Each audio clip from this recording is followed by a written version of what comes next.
Ang Econy ng isa sa mga kapamilya couple ngayon na kinakikiligan.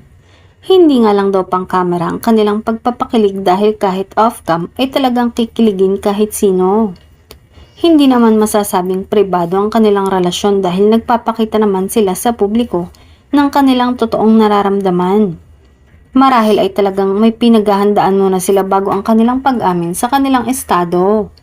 Samantala, si Jericho ay kilala bilang hindi lang artista kundi isang lalaking pinaplano muna ang lahat dahil ang gusto nito ay nasa ayos. Simula sa kanyang trabaho o career, sa kanyang mga hilig, maging sa kanyang personal na buhay. Sa kanyang pagbabalik showbiz ay sinigurado niyang alam na niya kung ano ang gusto niya at kung anong dapat niyang gawin.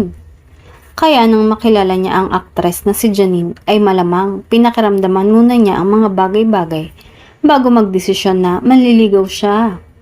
Nakakatuwa lang dahil parang lahat ng nangyayari ay umaayon naman sa kanya.